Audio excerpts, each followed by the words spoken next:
안녕하세요. 오늘 저희가 깊이 파고들 주제는 바로 공감 피로입니다. 네, 안녕하세요. 이게 다른 사람 아픔에 같이 아파하다 보면 어느 순간 내가 완전히 방전되는 것 같은 느낌 혹시 겪어보신 적 있으신가요? 그럼요. 상담이나 돌봄 분야에 계신 분들은 특히 많이 느끼시죠. 그렇죠. 보통은 공감, 이거 많을수록 좋은 거다 이렇게 생각하는데 꼭 그럴까요? 오늘 여러분이 보내주신 자료, 불교로 본 공감 피로 해법 이걸 보면서 좀 새로운 각도에서 얘기를 나눠볼까 합니다. 네, 아주 흥미로운 접근이 될 것 같습니다. 이 자료 보니까요, 공감 피로가 단순히 마음이 약해서, 여려서 그런 게 아니라 불교적으로 보면 지혜하고 균형, 이게 좀 부족할 때 나타날 수 있다. 이렇게 지적하더라고요. 맞습니다. 단순히 감정 소모의 문제가 아니라는 거죠. 그래서 이번 시간에는 이 공감 피로의 뿌리를 불교 개념으로 좀 이해해보고 또 어떻게 하면 지치지 않고 자비를 계속 실천할 수 있을지 그 방법들을 찾아보는 데 좀 집중해 보려고요. 네, 좋습니다. 실질적인 도움이 될 수 있겠네요. 어쩌면 무조건 더 많이 공감해야 해 이런 생각에서 좀 벗어나는 계기가 될 수도 있지 않을까 싶어요.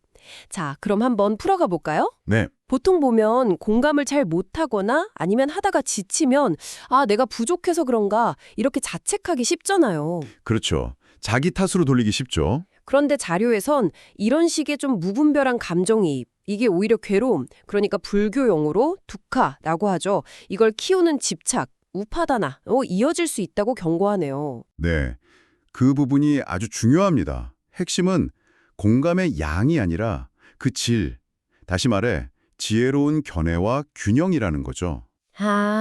지혜로운 견해와 균형. 여기서 말하는 균형이요. 구체적으로 어떤 상태를 뜻하는 걸까요?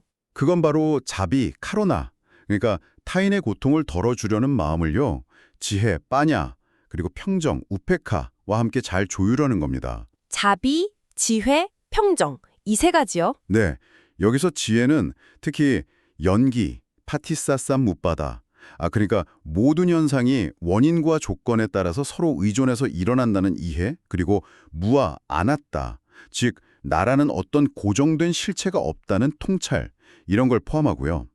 연기, 무아. 좀 어려운 개념 같기도 한데요. 그렇죠. 그리고 평정 우페카는 마음이 막 흔들리지 않는 고요함, 균형 상태를 말하는 거고요.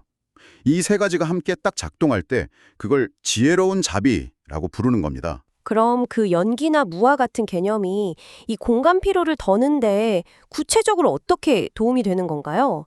약간 좀 추상적으로 들릴 수도 있을 것 같아서요. 네. 좋은 지적이세요. 구체적으로 한번 생각해 보죠. 연기의 관점에서 보면요. 우리가 마주하는 다른 사람의 고통 있잖아요. 네. 그게 그 사람 개인만의 문제가 아니라는 거예요. 수많은 원인들 또 조건들이 막 얽히고 설켜서 나타난 결과인 거죠. 비유하자면 복잡한 기계가 뭔가 오작동하는 것과 비슷하다고 할까요? 기계의 오작동이요. 네. 이런 관점은 우리가 그 고통의 무게 전부를 막 짊어져야 한다는 부담감에서 좀 벗어나게 해줘요. 우리의 역할은 고통 그 자체를 막 내가 흡수하는 게 아니고요. 그 고통을 일으키고 또 지속시키는 조건들 중에서 내가 영향을 미칠 수 있는 부분을 찾아서 변화를 돕는 것. 이게 되는 거죠.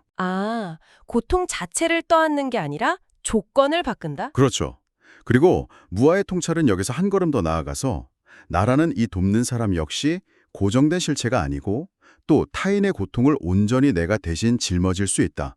이런 생각 자체가 어쩌면 환상일 수 있다는 걸 깨닫게 해주는 거고요. 그렇군요. 이 두 가지 이해, 그러니까 연기와 무아가 바탕이 되면 우리는 감정적으로 막 압도되지 않고 상황을 좀 더 명료하게 볼 수 있게 돼요. 그리고 흔들리지 않는 평정 속에서 자비를 베풀 수 있게 되는 거고요. 이게 바로 공감 피로를 예방하는 어떻게 보면 근본적인 지혜의 역할이라고 할 수 있습니다. 그러니까 고통을 내가 다 해결해야 할 어떤 덩어리 이렇게 보는 게 아니라 여러 조건들이 얽혀 있는 상황으로 보고 내가 할 수 있는 조건 변화 여기에 집중하는 거군요. 와, 이렇게 생각하니까 훨씬 부담이 덜어지는 느낌인데요. 네, 맞습니다. 관점의 전환이 큰 차이를 만들죠. 이런 균형 잡힌 마음 상태를 기르는데 도움이 되는 구체적인 수행법 같은 것도 자료에 나와 있나요?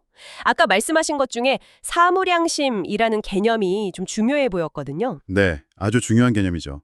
사무량심, 브라마 위하라는 이런 균형을 기르는 핵심적인 마음 수행법입니다. 네 가지 아주 거룩한 최상의 마음 상태를 의미하는데요. 네 가지요. 네, 첫째는 자애, 메타. 이건 모든 존재가 행복하기를 바라는 마음이고요. 둘째는 연민, 카루나. 이게 바로 고통에서 벗어나기를 바라는 마음, 즉 자비죠. 자비, 네. 그리고 셋째는 더불어 기뻐함, 무디타. 타인의 행복이나 좋은 일을 내 일처럼 함께 기뻐하는 마음이고요. 마지막 넷째가 바로 평정, 우페카입니다. 이건 좋고 싫음에 치우치지 않고 모든 존재를 평등하게 대하고 또 결과에 집착하지 않는 그런 마음의 균형 상태를 말해요.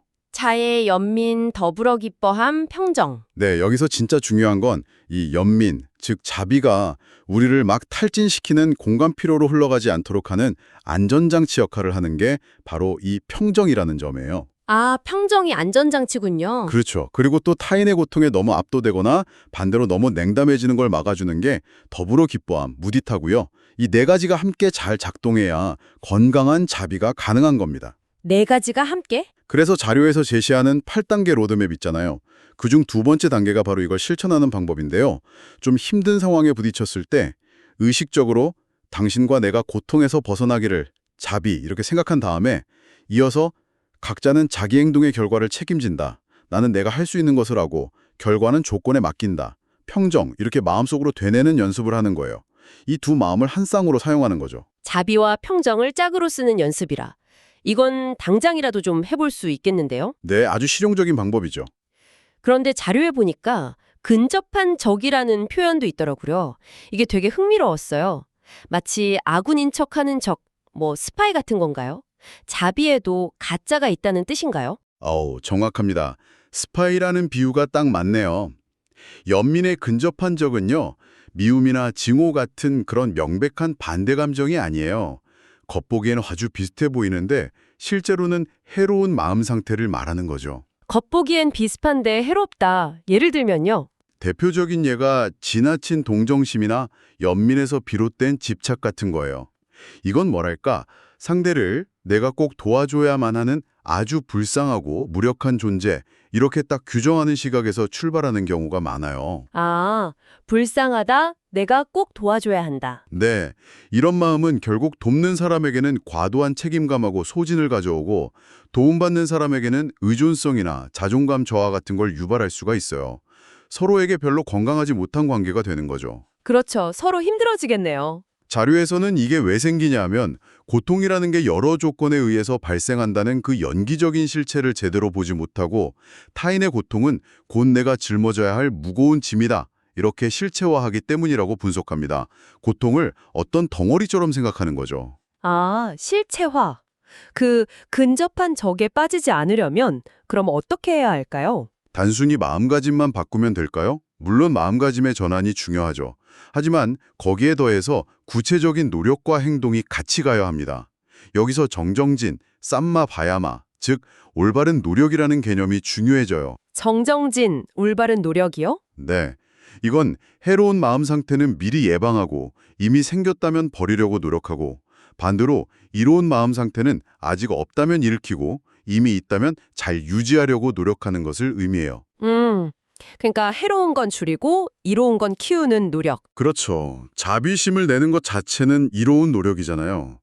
하지만 지혜와 평정이라는 경계선이 없으면 과도하게 동일시하거나 무력감에 빠지거나 분노가 치밀거나 이런 해로운 상태가 슬쩍 끼어들 틈이 생기기 쉬워요. 네, 그럴 수 있겠네요. 따라서 올바른 노력이란 자비를 실천하되 이런 해로운 마음에 빠지지 않도록 스스로 경계를 설정하고 마음을 잘 관리하는 것까지 포함하는 개념입니다. 경계를 설정하고 마음을 관리한다. 네, 예를 들어서 자료의 8단계 중에서 7번째 단계에서 제안하는 것처럼요. 경계를 설정하는 명확한 의사소통 방식을 연습하는 거예요. 비폭력 대화 MBC 방식처럼요. 밤늦게 연락이 오니까 이건 사실이죠. 제 수면이 좀 방해받습니다. 이건 영향이고요. 그래서 내일부터는 오전 9시에서 오후 6시 사이에 연락해 주시면 좋겠습니다. 이건 바람이죠. 이런 식으로 말하는 연습을 하는 겁니다. 아, 사실 영양 바램, 구체적이네요. 네, 이게 상대방을 존중하면서도 연민, 나의 필요와 한계를 분명히 지키는 평정, 그런 올바른 노력의 구체적인 예시가 될 수 있는 거죠. 와, 경계를 설정하는 구체적인 방법까지 알려주니까 훨씬 도움이 되는데요. 근데 도움을 주는 방식 자체를 좀 더 체계화할 필요도 있지 않을까 싶어요. 그냥 감정에 따라서 즉흥적으로 돕다 보면 금방 지칠 수도 있으니까요. 맞습니다. 자료에 나온 상가합업, 이게 혹시 이런 구조적인 접근하고 관련이 있는 건가요? 네, 정확히 보셨습니다. 상가합업, 상가합아투, 우리말로는 네 가지 포서법이라고 하는데요. 이게 바로 도움을 지속 가능하게 만드는 어떤 구조적인 지혜를 제공합니다. 네 가지 포서법이요. 네, 보시는 나눔이죠. 애언은 친절한 말, 이행은 이로운 행동, 그리고 동사는 함께함 또는 공평함을 의미합니다. 여기서 핵심은 뭐냐면 즉흥적인 감정에 따라서 막 일회성으로 돕는 게 아니라 어떤 형식이나 절차를 통해서 도움을 좀 조직화할 때 더 오래 지속될 수 있다는 점이에요. 아, 형식과 절차를 통해 조직화한다. 네, 이걸 실천하는 게 바로 자료의 5번째 단계, 도움의 구조 만들기입니다. 예를 들자면 보시는 내가 감당할 수 있는 시간이나 돈의 한도를 미리 정해놓고 꾸준히 실천하는 거고요. 애언은 너무 감정적으로 말하기보다 사실에 기반해서 존중하는 태도로 간결하게 소통하는 연습을 하는 거죠. 네. 그리고 이행은 뭐랄까 내가 없어도 도움이 계속 이어질 수 있는 어떤 절차. 예를 들면 다른 전문가나 기관에 연결해 주거나 체크리스트 같은 걸 만들어서 제공한다거나 이런 데 집중하는 거고요. 동사는 특정 사람에게만 치우치지 않고 어떤 원칙에 따라서 공평하게 대하는 것을 의미합니다. 이렇게 도움의 틀을 좀 만들어 놓으면 감정 소모를 줄이고 지속성을 높일 수 있는 거죠. 도움의 구조화라. 와, 확실히 그냥 감정에만 의존하는 것보다는 훨씬 안정적일 것 같네요. 그렇죠. 체계가 있으면 덜 흔들리게 되죠. 또 우리가 놓치기 쉬운 부분이 남을 돕는 것만큼이나 자기 자신을 돌보는 거잖아요. 이 부분에 대해서는 자료에서 어떤 조언을 해주나요? 아, 그것 정말 중요한 부분이죠.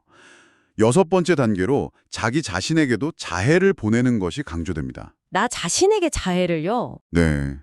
다른 사람에게 하듯이 나도 안전하고 평온하기를, 내 몸과 마음이 건강하게 잘 회복되기를, 이렇게 스스로에게 좀 따뜻한 마음을 보내는 시간을 갖는 거죠. 그리고 충분히 자고, 규칙적으로 식사하고, 가볍게 산책하는 것 같은 아주 기본적인 자기 돌봄 있잖아요. 네, 기본적인 것들. 이걸 죄책감 없이 오히려 다른 사람을 더 잘 돕기 위한 필수적인 투자다. 이렇게 생각하는 인식의 전환이 필요하다고 말합니다. 아, 타인을 돕기 위한 투자로 보는군요. 죄책감 갖지 말고요. 네, 그리고 첫 번째 단계였던 알아차림, 사티, 또 꾸준히 실천해야 하고요. 내 마음이 지금 이게 진짜 자비인가? 아니면 아까 말한 근접한 적인 동정심이나 집착인가?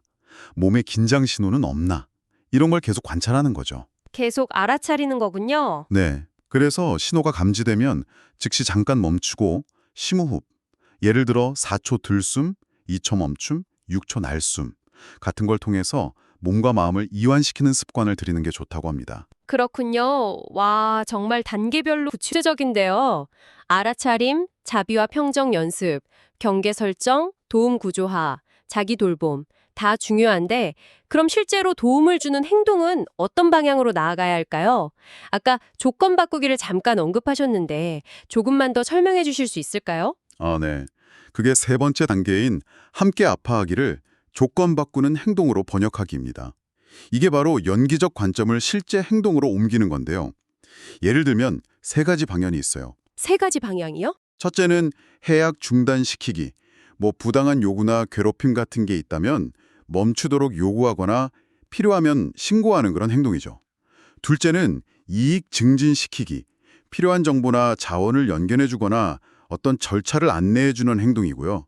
셋째는 재발 방지하기, 문제가 반복되지 않도록 어떤 규칙을 만들거나 시스템 개선을 제안하는 행동 같은 겁니다. 해약 중단, 이익 증진, 재발 방지. 네, 여기서 진짜 중요한 마음가짐은 결과에 너무 집착하지 않고 그 조건에 투자한다는 마음이에요. 아, 결과보다는 조건에 투자한다. 그렇죠. 그리고 또 도움을 주고 나서 괜히 허탈해지거나 냉소적으로 변하는 걸 막기 위해서 4번째 단계인 더불어 기뻐함, 무디타로 냉소 방지하기도 중요합니다. 더불어 기뻐함으로 냉소를 방지한다. 어떻게 하죠? 도움을 준 뒤에 아주 잠깐이라도 좋아요. 아, 그래도 조건이 조금은 나아졌다. 이렇게 스스로 인정하고 감사하는 시간을 갖는 거죠. 그리고 다른 사람의 아주 작은 긍정적인 변화라도 함께 기뻐해주는 연습을 하는 거예요. 이게 정서적인 연료를 보충하는 데 아주 도움이 됩니다. 우와, 이것도 중요하겠네요. 자칫하면 냉소적으로 변하기 쉬우니까요. 맞습니다. 꾸준히 하려면 꼭 필요한 부분이죠. 그런데 만약에 이런 여러 가지 노력들에도 불구하고 계속해서 무력감이나 분노, 절망감 같은 게 지속된다면요? 그럴 땐 어떻게 해야 할까요? 일종의 번아웃, 레드플래그처럼 느껴질 때 말이죠. 아, 네. 그럴 수 있죠. 그게 바로 마지막 8번째 단계, 레드플래그 인식과 수행 점검입니다. 만약에 심각한 무기력이나 분노, 절망감 같은 게 한 2주 이상 계속된다면 혼자 힘들어하지 마시고요. 신뢰할 수 있는 지도자나 전문가와 반드시 상담을 받아야 합니다. 전문가 상담이 필요하다. 네. 그리고 만약 명상 같은 수행을 하고 계시다면 강도를 좀 조절할 필요도 있고요. 예를 들어 너무 길게 하기보다 짧게 자주 하는 식으로요. 그리고 정기적으로 자신의 몸, 느낌, 마음 상태의 변화를 관찰하는 사티파타나, 즉 마음 챙김 수행을 통해서 자신의 상태를 계속 점검하는 것이 좋습니다. 알겠습니다. 자, 오늘 불교로 본 공감피로 해법, 이 자료를 통해서 공감피로를 정말 완전히 새로운 시각에서 한번 접근해봤습니다. 들어보니까 핵심은 이거네요. 공감피로가 단순히 감정이 막 소모되는 문제가 아니라 어쩌면 지혜가 빠진 자비가 우리에게 보내는 신호일 수 있다. 네, 정확히 그겁니다. 결국 해결책은 자비를 평정과 지혜, 특히 연기와 무아에 대한 이해로 잘 균형을 잡고요. 고통스러운 그 결과 자체에 너무 집착하기보다는 그 고통을 만들어내는 조건을 변화시키는 방향으로 자비를 실천하는 데 있다는 거죠. 조건을 변화시키는 방향으로. 네. 그렇게 할 때 공감은 더 이상 우리를 고갈시키는 무거운 짐이 아니라 오히려 나와 타인 모두를 괴로움에서 벗어나게 하는 아주 지혜롭고 강력한 힘이 될 수 있습니다. 와, 지혜롭고 강력한 힘이라. 정말 인상 깊은데요. 오늘 나눈 이 이야기들을 한번 잘 곱씹어 보시면서요. 여러분이 평소에 다른 사람을 돕는 방식에 대해 한번 생각해 보시는 건 어떨까 싶습니다. 상대방의 감정을 그대로 막 흡수하면서 같이 힘들어하기보다 그 사람의 처한 상황과 조건을 좀 더 깊이 이해하고 그 조건을 개선하는 데 초점을 맞춘다면 여러분의 도움이 어떻게 더 지속 가능하고 또 의미 있게 변화할 수 있을지 말입니다. 네, 아주 중요한 질문이 될 것 같습니다. 이것이 오늘 저희 탐구를 통해 우리가 스스로에게 던져볼 가장 중요한 질문이 아닐까 생각합니다.